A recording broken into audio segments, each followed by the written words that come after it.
So now we're working on the next level of our separation anxiety desensitization plan. So this means you have a dog who can easily go to location and hang out comfortably for 10 treats delivered 10 seconds apart, and then a verbal release by you. We're gonna shelf that. So we were building duration. We were building kind of quiet, calm, boring duration. And now we are gonna put that in the bank. So that is there and we are gonna rely on it, but we're no longer really counting seconds because what we're gonna add in is the element of distraction, movement, energy. So things to keep in mind. This is not an obedience exercise, even though it looks like one. We are working on the dog being comfortable, being relaxed, and not feeling stressed out by anything that's going on kind of around them or in their body, right? This is about safety and predictability. So we're gonna go really slow. Going slow actually is gonna expedite the whole process because we're gonna have a really nice foundation where we're gonna have seen the dog practice being calm, cool, and collected under this increasingly more challenging set of circumstances. So what this means is I am going to be thoughtful about my distance from my dog. I'm going to stay quite close at first. We don't want to involve distance right away. At first, it's more small movement or near or around the dog.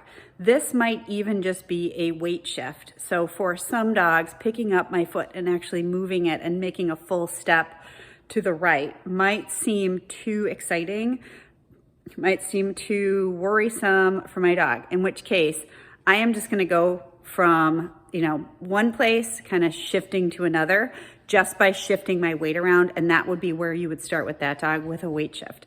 It's a good idea to assume that's the case. Once again, this isn't about testing how good your dog is at this. This is simply the process of showing them some movement and some energy changes. That's moving into actual steps, actual movement, which will then allow us to easily walk away from them and build some distance without it being emotionally distressing, okay?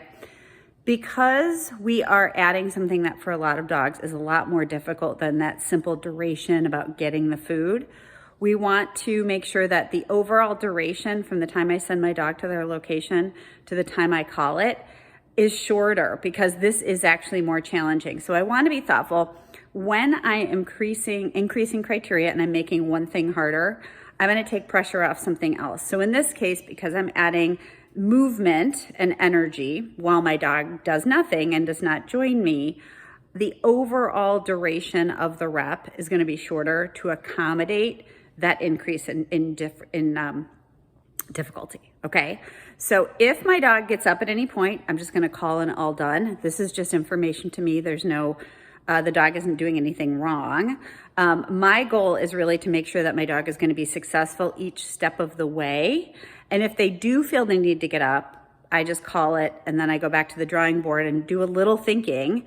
It's not a huge debrief, but I wanna think like, what caused that, right? And it could obviously be something environmental. So you're setting up the environment to the best of your ability, but you're only in charge of kind of what's happening in your immediate area. So if there's a sound outside of your unit or outside of your building, something goes past a window, right? If something exciting happens, go ahead and call it and don't assume that you can use that distraction. Down the road, you probably will be using those more natural distractions that aren't totally under your control to your advantage, okay? So I'm gonna get my treats. I'm gonna go ahead and set up my camera.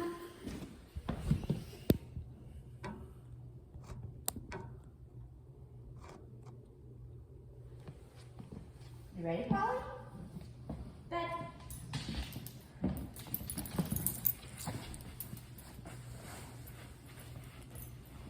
Yes.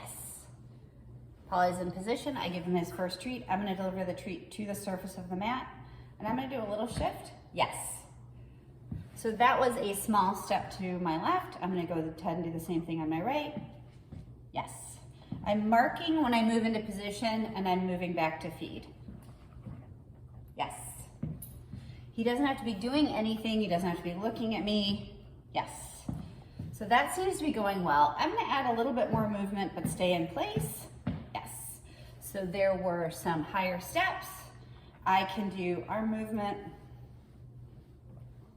Now this is also about your dog. Some things are just more exciting for some dogs. I'm gonna play around with starting to move backward, and that means I'm gonna drop a foot back. Yes. Drop this foot back. Yes. I'm gonna go back to sideways movement, but I'm gonna add a step. Yes. So as you're adding more movement, more steps, yes. All done. You're honestly doing a longer duration, right? So this, you're gonna build this stuff kind of, it's more organic at this point. And he wants to stay on the mat even though I called his all done, and that's good for him, but I don't need to pay for that. Come on, bud. Good boy. So this point is really starting to be thoughtful about your dog. Your movement is really important to your dog. Your dog has concerns about where you're going and what you're up to. Things you're gonna think about.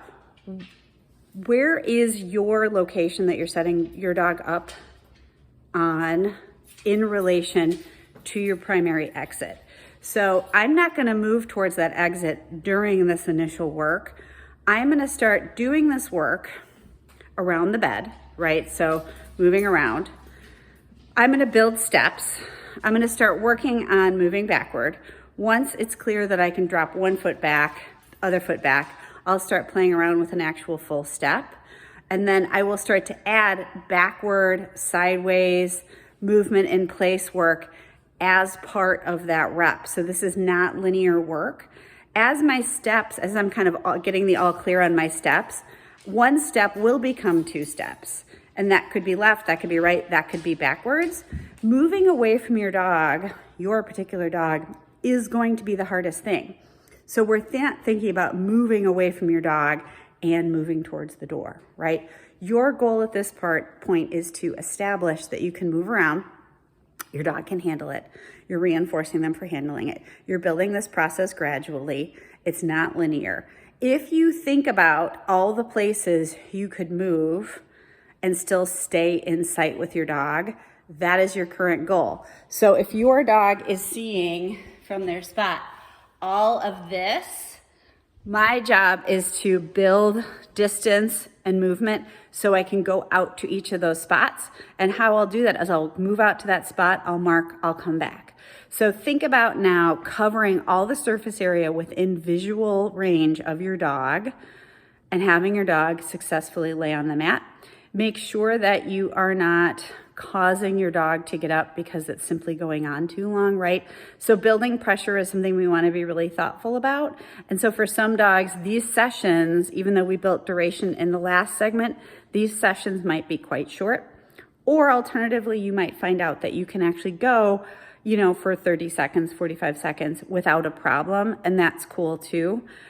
Keep it interesting. Stay facing your dog at this point. Don't turn your back on your dog. We'll talk about that as part of our next step. And so good luck with your training.